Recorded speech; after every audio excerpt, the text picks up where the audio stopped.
जय श्री कृष्णा। आज हम गीता जयंती पे बात करेंगे कि 22 दिसंबर को गीता जयंती है। गीता जयंती मिंगसर के शुक्ल पक्ष की एकादशी को मनाई जाती है। तो कल एकादशी का व्रत भी रहेगा और गीता जी की भी पूजा होगी। तुम जानते हैं कि गीता जयंती का क्या महत्व है। गीता जयंती कहा जाता है महाभारत के युद्ध में श्री कृष्ण के द्वारा जो उपदेश दिए गए उसे गीता जी कहा जाता है। गीता के उपदेश में जो जीने धर्म का अनुसरण करने क्रम के महत्व को ही समझाया गया है। इस साल 22 दिसंबर को गीता जयंती है। माना जाता है जिस दिन श्री कृष्ण ने अर्जुन को गीता का ज्ञान दिया था उस दिन मंगसर माह के शुक्ल पक्ष की एकादशी थी, इसलिए इस दिन को गीता जयंती के रूप में मनाया जाता है।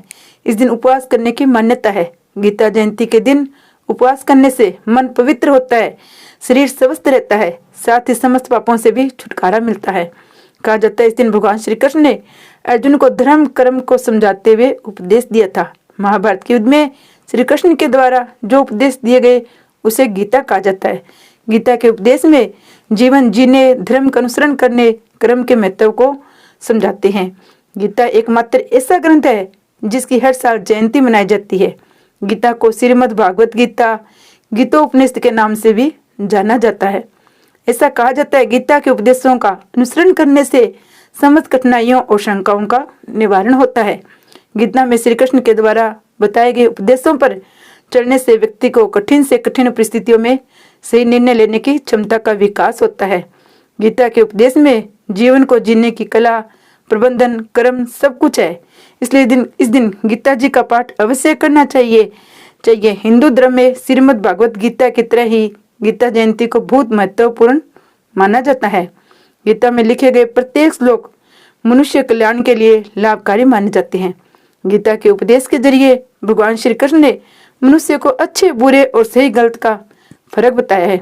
इस दिन गीता जी का पाठ करें, मंदिर में जाकर गीता जी का स्मरण करें, गीता जी की पूजा करें। श्रीमद् भागवत दुनिया का ही ऐसा ग्रंथ है जो हिंदू धर्म के अंदर बहुत धार्मिक मान्यता है। जब महाभारत के युद्ध में अर्जुन विचलित होकर कर्तव्य से मुख हो रहे थे तो भगवान ने बताया इसमें 7000 श्लोक सुनाए गए थे। इसकी खासियत ये है कि आज के दिन भी उतना ही खास है जब तक धरती पर मानव का अस्तित्व है। ये गीता उपदेश कुरुक्षेत्र के रणभूमि में रविवार के दिन सुनाया गया था। उस दिन एकादशी का दिन था हमारे हिंदू समाज में, इसलिए एकादशी के दिन को बहुत पवित्र और महत्वपूर्ण माना जाता है। इसे मुख्य रूप से ज्ञान, भक्ति, कर्म योगों मार्गों से विस्तृत व्याख्या की गई है। इन मार्गों पर चलने से व्यक्ति निश्चित ही परम पद अर्थात जीवन में सफलता प्राप्त करता है। इस गीता के उपदेश को उस कुरुक्षेत्र में अर्जुन के अलावा धृतराष्ट्र और संजय ने सुना था। और आपको यह जानकर बहुत आश्चर्य होगा कि अर्जुन से पहले यह गीता का उपदेश भगवान सूर्य देव को दिया गया था। अर्थात भगवान श्री कृष्ण अर्जुन से कहते हैं, अर्जुन जब जब धर्म की हानि होती है, अधर्म आगे बढ़ने लगता है, तब मैं स्वयं की सृष्टि करता हूँ अर्थात जन्म लेता हूँ। भक्तों की रक्षा, दुष्टों का विनाश, धर्म का पुनः स्थापना के लिए मैं विभिन्न योगों अर्थात कालों में अवतरित होता रहता हूँ। भगवान कहते हैं जो हुआ अच्छे के लिए हुआ, जो हो रहा है वह भी अच्छे के लिए हो रहा है, जो होगा वह भी अच्छे के लिए होगा। परिवर्तन ही संसार का नियम है। ध्यान से मन एक दीपक की लौ की तरह अटूट हो जाता है। आप खाली हाथ आए थे, खाली हाथ जाओगे। मनुष्य विश्वास से बनता है। आप जैसे विश्वास रखते हो वैसे बन जाते हो। संदेह के साथ कभी खुशी नहीं मिल सकती थी, ना इस लोक में ना परलोक में। मनुष्य अपने विचारों से ऊंचाइयां भी छू सकता है, खुद को भी गिरा सकता है, क्योंकि हर व्यक्ति खुद का मित्र भी होता है और खुद का शत्रु भी होता है। आत्मा ना जन्म लेती है ना मरती है, आत्मा तो अजर अमर है। गीता जी का अध्याय आपको सुनना हो, संपूर्ण अध्याय सुनना हो तो इस चैनल पे मैंने सुना रखी है, तो उसकी लिंक मैं डिस्क्रिप्शन में डाल दूंगी। आप संपूर्ण गीता भी सुनना, गीता के 18 अध्याय भी सुनना, लिंक डिस्क्रिप्शन में आपको मिल जाएगी। तो मैं एकादशी की कथा कहती हूँ। एकादशी के व्रत कल भी रखा जाएगा और 2 दिन रखा जाएगा, 22 व 23 को 2 दिन एकादशी का व्रत है। तो हम एकादशी की कथा सुनेंगे। युधिष्ठिर बोले, देव देवेश्वर, मैं पूछता हूँ मंगसर मास के शुक्ल पक्ष में जो एकादशी होती है उसका नाम क्या है, कौन सी विधि है, उसमें किस देवता का पूजन किया जाता है। स्वामिन, ये सब यथार्थ रूप से मुझे बताइए।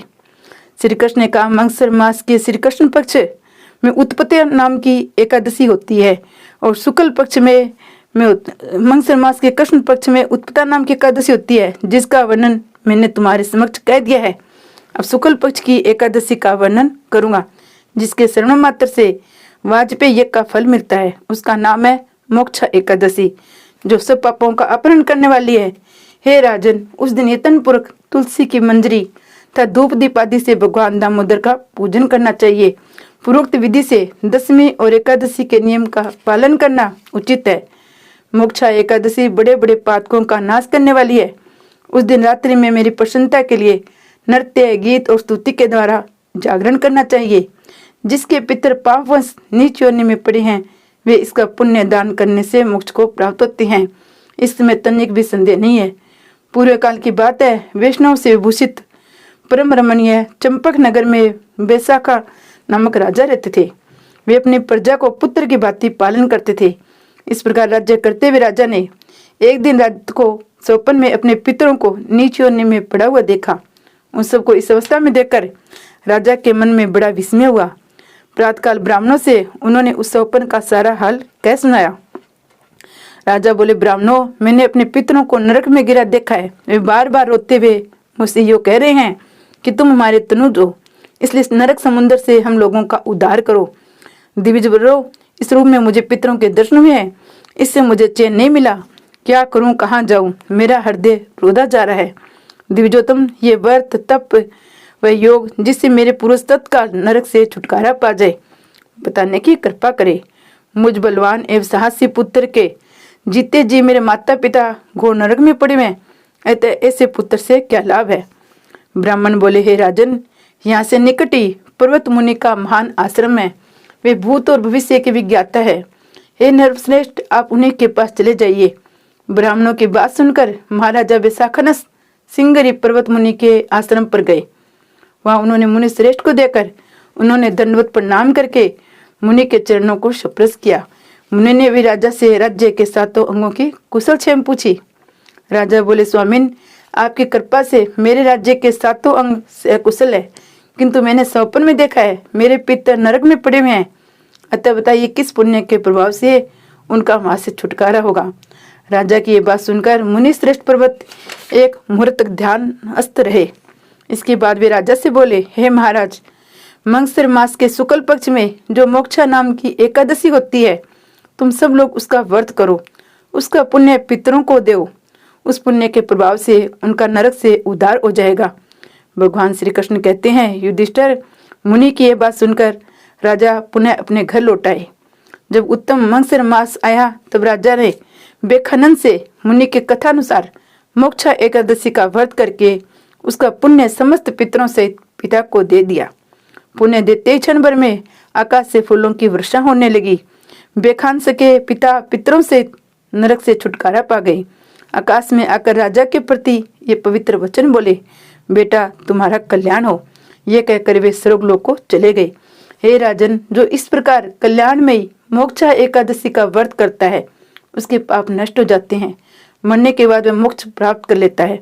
ये मोक्ष देने वाली मोक्षा एकादशी मनुष्य के लिए चिंतामणि के समान समस्त कामनाओं को पूर्ण करने वाली है। इस महात्म्य के पढ़ने और सुनने से वाजपेयी यज्ञ का फल मिलता है। श्री कृष्ण भगवान की जय। जय एकादशी माता की जय। 22 दिसंबर का दिन बहुत ही शुभ दिन है। इस दिन गीता जयंती है, एकादशी है। एकादशी का व्रत करे, व्रत न करे तो भी गीता जी का पाठ करे, गीता जी की पूजा करे, एकादशी के नियमों को ग्रहण करे। भगवान सबके संकट काटते हैं। भगवान जय श्री कृष्ण भगवान की जय।